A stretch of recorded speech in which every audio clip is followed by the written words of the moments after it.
네. 제22대 국회 첫 번째 정기국회가 어느덧 막바지에 접어들었습니다. 올해 정기국회를 한마디로 정리한다면 김건희, 명태균 국정농단 의혹으로 시작해서 김건희, 명태균 국정농단 확신으로 끝나는 국회가 아닐까 싶습니다. 대한민국의 모든 의혹은 김건희로 통한다고 할 정도로 김건희 여사와 관련된 수많은 부정비리 의혹들이 날마다 터져나왔습니다. 윤석열 대통령도 예외가 아니었습니다. 공간위에서 나한테 들고 왔길래 김영선이를 좀 해줘라 라는 윤석열 대통령의 공천 개입 육성을 모든 국민이 똑똑히 들었습니다. 그런데도 윤석열 대통령은 여전히 적반하장입니다. 진심 어린 사과를 기대했던 대국민 담화에서 제2의 개사과를 하며 국민에게 크나큰 실망감과 배신감만 안겼습니다. 윤석열 대통령은 지난달 26일 김건희 특검법에 대해 세 번째 거부권을 휘둘렀습니다. 취임 2년 6개월 동안 25번째 거부권 남발, 독재자 이승만 이후 최악의 기록입니다. 윤석열 대통령은 사적 이익을 위해 헌법 정신을 심각하게 훼손한 최악의 대통령으로 기록될 것입니다. 수천 명의 대학 교수들은 비롯해서 문인과 종교계 인사들까지 김건희 특검 수용과 정권 퇴진을 촉구하는 시국 선언을 잇따라 발표하고 있습니다. 국민 수십만 명이 한 달 넘게 광장에 모여 김건희를 특검하라, 윤석열을 거부한다고 외치고 있습니다. 진보 보수 진영을 넘어 대한민국의 헌법 가치와 민주주의가 심각한 위기에 직면했다고 판단하고 계신 때문이라 생각합니다. 그만큼 엄중한 시국입니다. 김건희 특검은 민주주의와 헌법 가치를 지키는 시금석입니다. 예산결산특별위원회에서 정부 예산안 중 총 수입 0.3조와 총 지출 4.1조를 감액한 안을 의결했습니다. 대통령 비서실, 검찰, 감사원, 경찰청 특활비 전액과 예비비 2.4조를 감액했습니다. 여당에서는 이를 두고 방탄 예산이라고 하는데 터무니없는 주장입니다. 역대 정부에서 예비비는 1.5조 원 이상을 사용한 예가 없는데도 윤석열 정부는 무려 4조 8천억 원이나 편성했습니다. 반면 효율성을 운운하며 각종 사업 예산을 무려 24조 원이나 삭감했습니다. 이게 말이 됩니까? 집안 살림도 이렇게는 하지 않습니다. 대통령실 특갈비를 삭감했다고 해서 국정이 마비되지도 않고 검찰 특갈비를 삭감했다고 해도 국민이 피해를 입지 않습니다. 민주당이 예비비와 특활비를 삭감한 것은 잘못된 나라 살림을 정상화하기 위한 특단의 조치라는 점을 강조드립니다. 민주당은 예산 부수 법안도 내일 본회의에서 처리할 방침입니다. 2년 연속 역대급 세수 결손이 이어지고 있는 상황에서 정부가 낸 새 법안은 초부자 감세의 기조를 더욱 강화하고 있습니다. 민주당은 초부자만을 위한 감세에 동의할 수 없습니다. 그 어느 때보다 정부의 적극적인 경제 성장 전략과 민생 회복을 위한 적극 행정이 필요한 시점인데 정부 정책은 이에 역행하고 있습니다.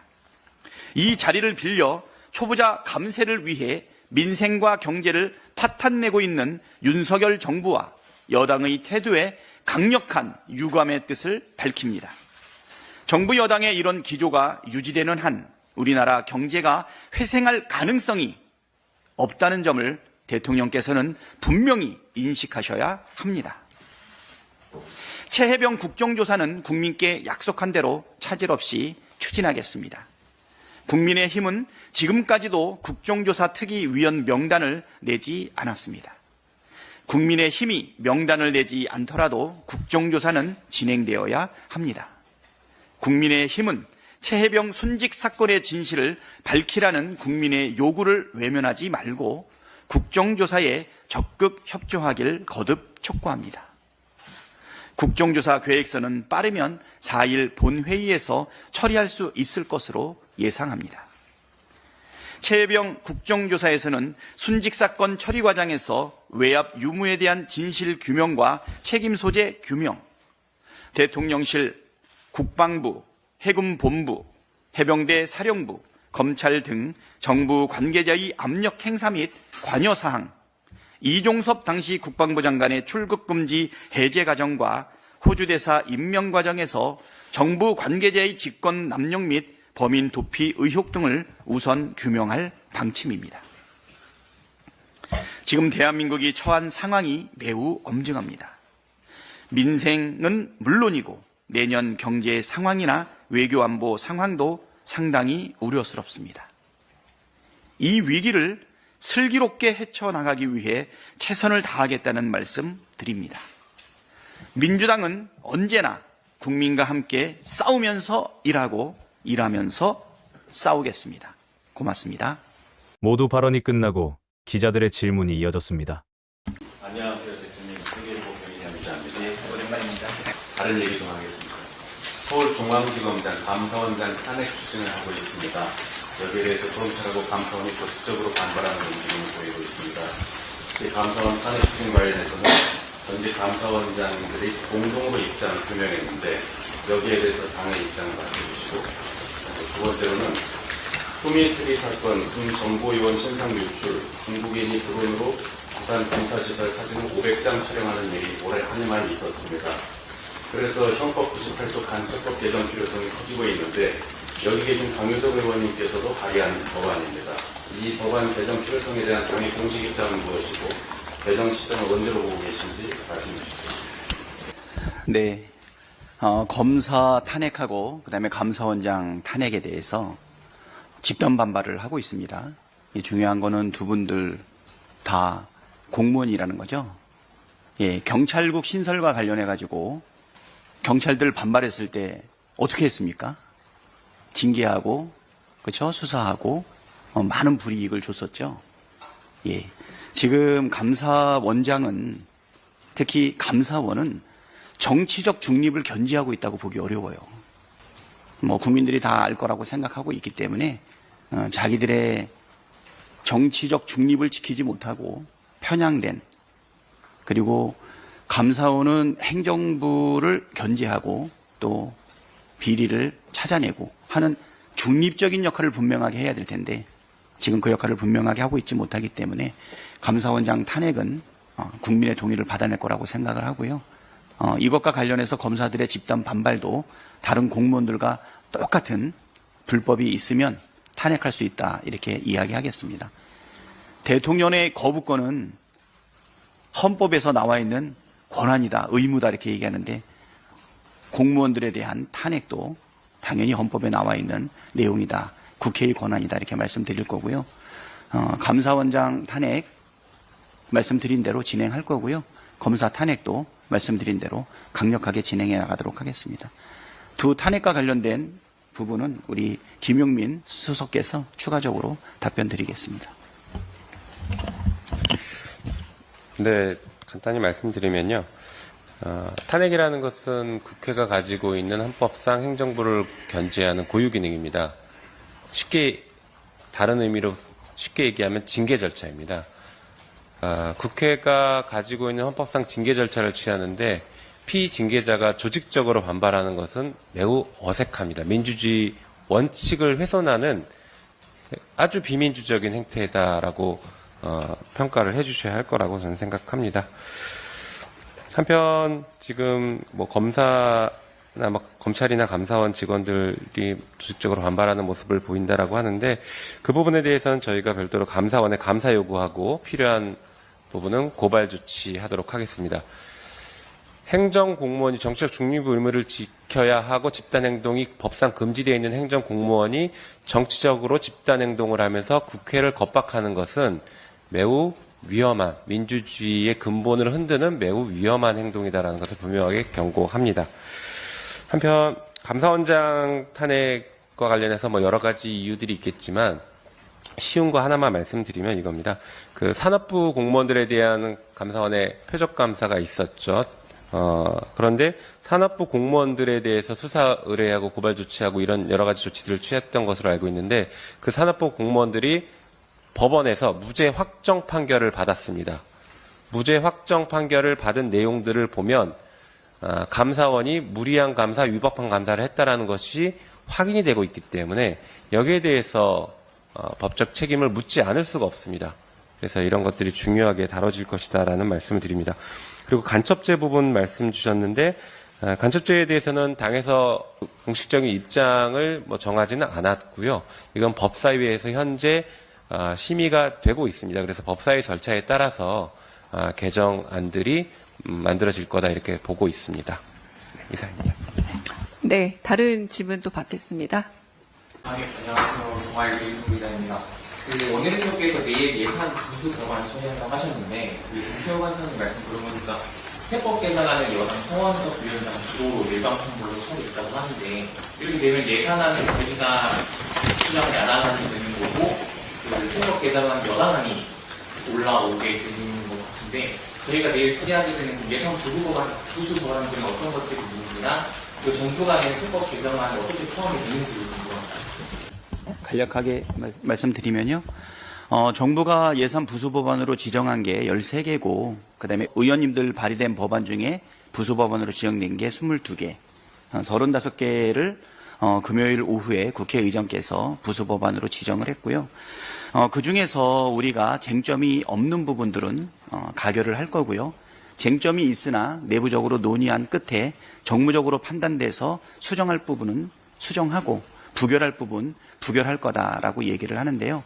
간략하게 말씀드리면 13개 법안 중에서 8개 법안은 처음부터 쟁점이 없었습니다. 그래서 8개 법안은 동의해서 가결 처리할 거고요. 쟁점이 있는 법안이 5개 법안이 있는데 이 5개 법안에 대해서는 내일 본회의에서 처리 방향을 오늘까지 결정해서 진행할까 생각하고 있습니다. 한 가지 말씀드리면 부결할 법안도 있는데요. 네, 상속증여세법은 부결할 생각입니다.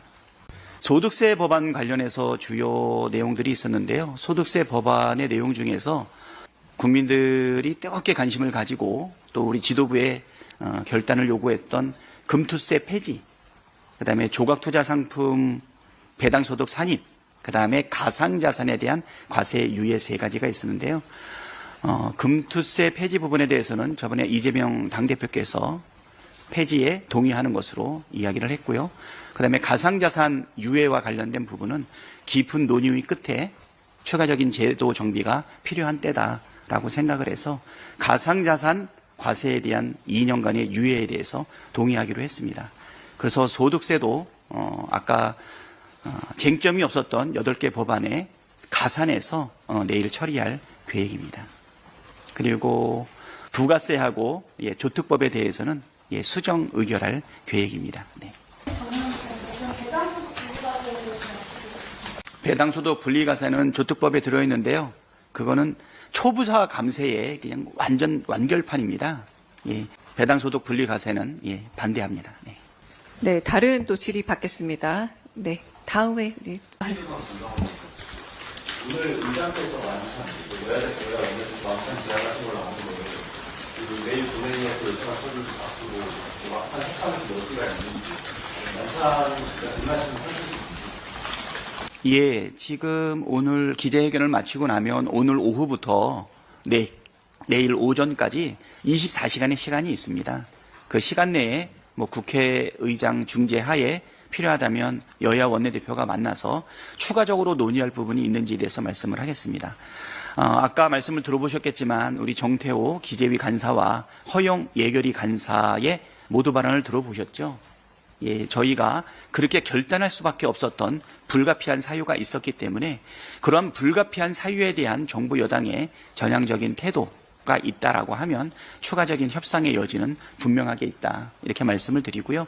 국회법에 따라서 12월 2일 내일 올라올 세법안과 예산안에 대해서 정부 여당이 어떠한 자세와 태도를 가지고 있는지 저희도 전향적인 자세로 임하도록 하겠습니다.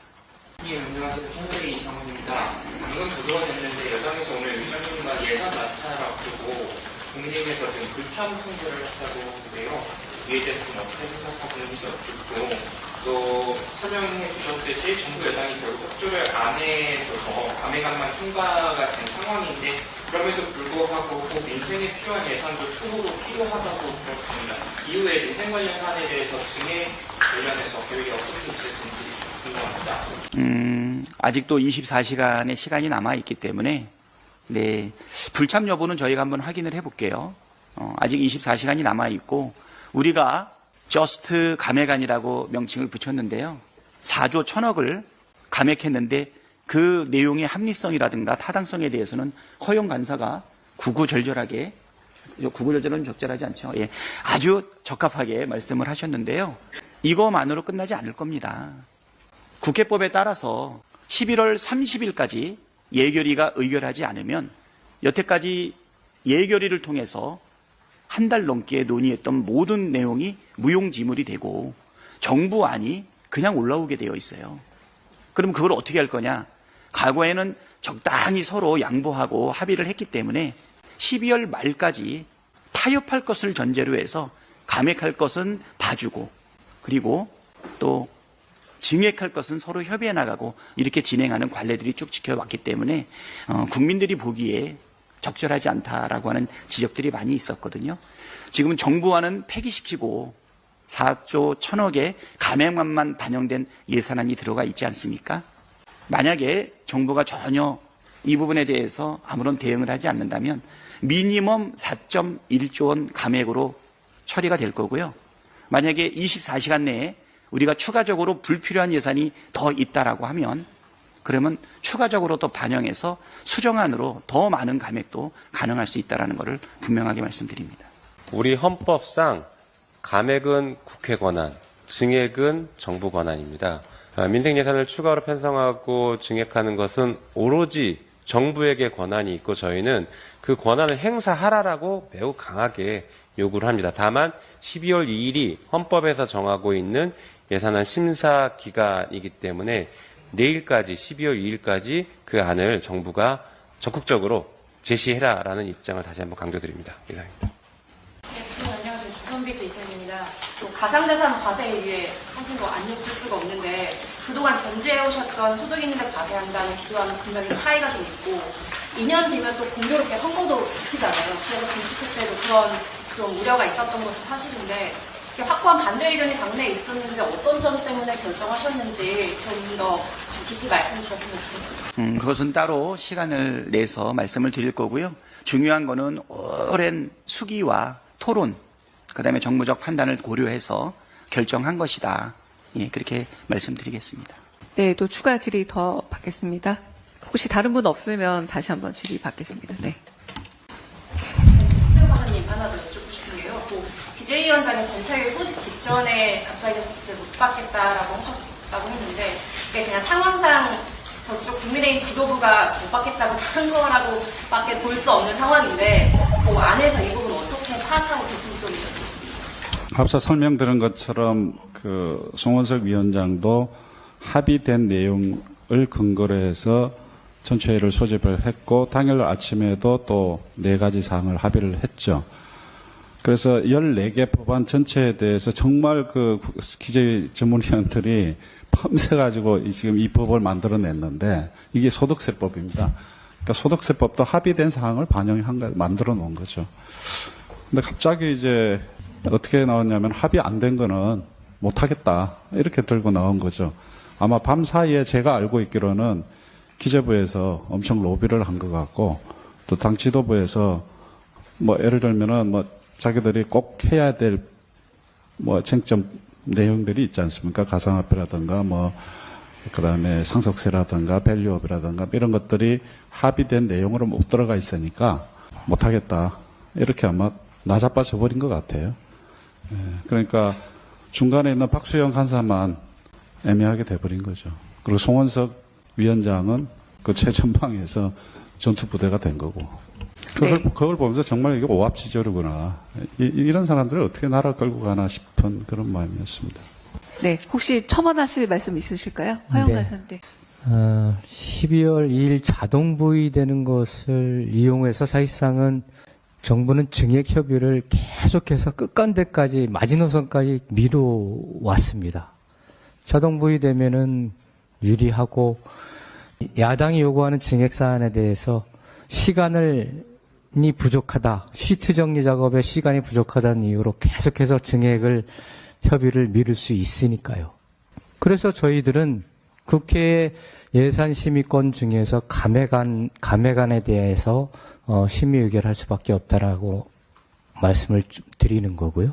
그다음에 이건 큰 대상들이 있기 때문에 전공의 등 수당 관련된 사업을 저희가 감액했다고 얘기를 하는데 그것 또한 거짓입니다. 이거는 보건복지위원회에서 여야 합의로 정부 한 589억 원 중 174억 원을 감액했습니다. 감액 이유가 뭐냐면 전공의 복귀 여부가 불투명하지 않습니까?